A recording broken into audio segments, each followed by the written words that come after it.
Iran currently possesses 409 kilograms of 60% enriched uranium in its secret warehouses. That amount of uranium is enough to build at least 10 terrifying nuclear bombs. That's enough to destroy an entire city, and in a matter of minutes, wipe out an entire country. So, the question remains, is Iran truly making such preparations just for electricity generation? Or is another nuclear power being born on Earth? For decades, one question has haunted the entire world. What exactly is Iran using its nuclear reactors for? Is it just a search for alternative fuel, or is there a bigger mystery hidden there? Western suspicion has grown day by day. Is Iran really building nuclear bombs? The country has never given a clear answer to this question, always keeping the world in a state of ambiguity. Their secrecy has led to sanctions and isolation. But will their years of hard work finally come to fruition? Has Iran actually built a nuclear bomb? Just recently, Iran experienced a severe earthquake. But was it natural, or was a secret nuclear bomb test behind it? So many questions, but the answers, only ambiguity. Today, we'll delve into Iran's nuclear activities and uncover the truth with facts and evidence.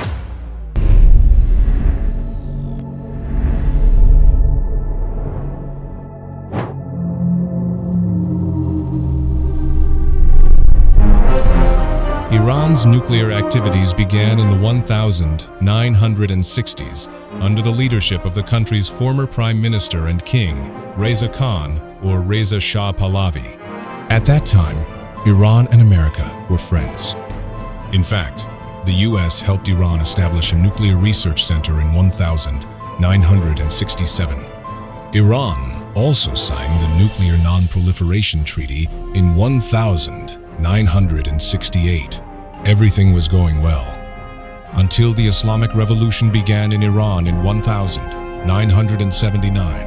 Everything changed, and the relationship between America and Iran fractured. Friends became enemies. In 1984, with China's help, Iran opened its largest nuclear research center in Isfahan. However, Iran's nuclear program came to light in 2002, when an exiled opposition group revealed secret activities involving the construction of a uranium enrichment facility and a heavy water reactor. Since then, Iran has faced one sanction after another. Bill after bill was passed against Iran in the US Senate. Just months after the 1979 Islamic Revolution and the return of Ayatollah Ruhollah Khomeini, a group of students took over the US Embassy in Tehran, holding 52 Americans hostage. This was the first time Iran faced US sanctions.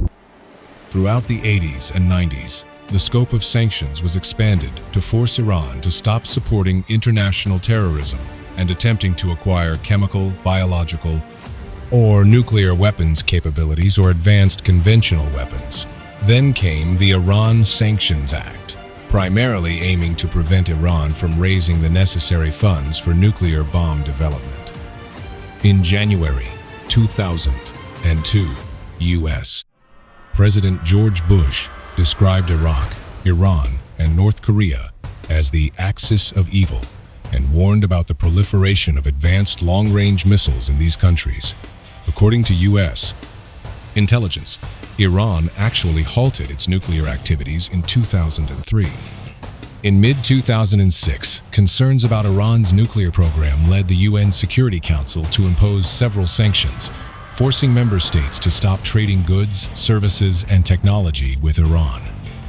Meanwhile, Netanyahu has been saying from the very beginning that Iran established these plants to build nuclear bombs, although Iran has consistently denied this, claiming electricity generation is their primary objective.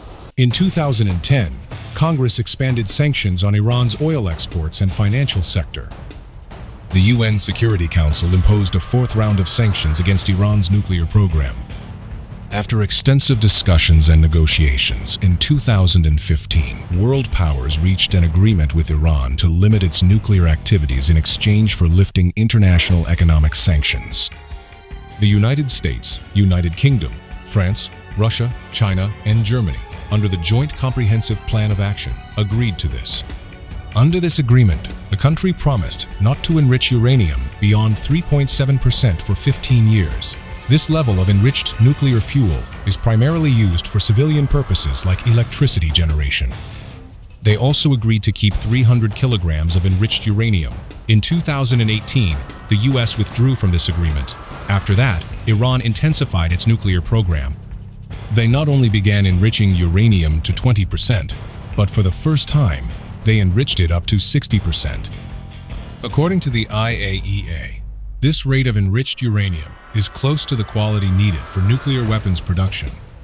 A May 2025 IAEA report stated that Iran's 60% enriched uranium stockpile increased by 50% since February, reaching 409 kilograms. If this amount of uranium were purified to 90%, approximately 10 nuclear bombs could be made. The IAEA essentially tracks the amount of uranium in any country. And we all know that nuclear bombs are created by processing uranium isotopes in various ways. However, if Iran genuinely proceeds with this, the agency can file a complaint with the UN. Additionally, the US would trigger the snapback mechanism of their JCPOA agreement, leading to sanctions on Iran. Now, building a nuclear bomb isn't enough. They also need the technology to deliver it, but they're still behind in that aspect.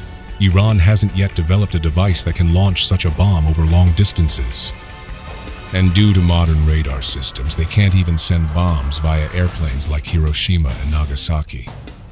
According to intelligence sources, it would take Iran anywhere from 4 months to 2 years to complete the entire process in its current state. At that point, Iran could bring not only Israel, but also all of Europe under the range of its long-range missiles equipped with nuclear weapons. Iran's most powerful ballistic missile has a range of 50 kilometers, which covers all of Europe. Iran's main enrichment facility in Natanz is located 40 meters underground. It has an 8-meter thick concrete and steel roof. The Fordo facility is built inside a mountain. IAEA Chief Rafael Grossi says it's probably 500 meters deep. Furthermore, they have so many nuclear plants that a few attacks won't harm them. On June 13, the Israeli attack on Iran's nuclear facility couldn't even penetrate the containment layer because the IAEA found no evidence of increased radiation from there. Earthquakes and nuclear tests, the unanswered questions. Meanwhile, the earthquake that struck Iran on June 20 added fuel to Western speculation. The tremor originated 27 kilometers southwest of Semnan city, at a depth of 10 kilometers below the surface. And because the location was near Iran's nuclear facilities, many questions arose. However, earthquake experts have dismissed speculation about a secret nuclear bomb test surrounding it. According to them, there is clear scientific evidence of its natural origin. Moreover, earthquakes caused by nuclear tests are shallow and rarely exceed magnitude 3. Iran's was over magnitude 5. Creating an earthquake of this magnitude requires energy equivalent to several million tons of TNT. In this case, we also need to know something else. When earthquakes occur due to natural causes, their epicenter is 5 to 30 kilometers deep, and there's a complex mixture of S and P waves. On the other hand, earthquakes caused by nuclear bomb tests are usually very close to the surface. Their epicenter is generally around 2 kilometers deep. Simultaneously, the P waves are much stronger here, while the S waves are weak. Although this one was natural, about 2 years ago, in 2023, a magnitude 4.6 earthquake was felt at Iran's main nuclear facility in Natanz. Its epicenter was only 1.5 kilometers deep. At that time, no satellite images or signs of damage were found, but everyone's suspicion increased rather than decreased. This suspicion isn't entirely unfounded, because North Korea frequently conducts such tests. The country has conducted 6 nuclear weapons tests so far. 4 of these tests occurred after Kim Jong-un came to power. He assumed power in 2011. All of North Korea's nuclear weapons tests have been conducted in the Punggye-ri area of North Hamgyong province, surrounded by mountains. The first test was conducted there in October 2006. The explosion of that nuclear weapon could destroy a large building or part of a city. The latest test, on the other hand, was conducted in September 2017. That bomb was at least 16 times more powerful than the bombs the US dropped on Hiroshima and Nagasaki in 1945. The magnitude of the tremors in these tests has continuously increased, from 4.3 in 2006 to 4.7 in 2009 and 5.1 in 2013. Additionally, about a year and a half ago, North Korea conducted an underwater nuclear bomb test, and that's why many believe the Iranian earthquake was also caused by a nuclear energy test. The secrecy continues. Another notable point here is that Iran has conducted cold tests before. These essentially test the radius of a nuclear bomb, among other things. In short, a bomb's design is created. This is basically the final stage of nuclear bomb production. Previously, Mossad confirmed that Iran conducted such tests. However, the IAEA could not prove its authenticity. It is known that almost 2 decades ago, Iran conducted some secret tests at its 4 nuclear facilities: Marivan, Lavisan, Shian, Varamin, and Turks Abad. And when the agency arrived there to investigate, they found nothing, because Iran had destroyed all the bunkers there a few days earlier.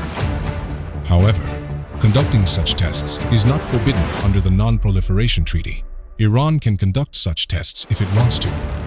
In such a situation, the country's secrecy is the basis of everyone's suspicion.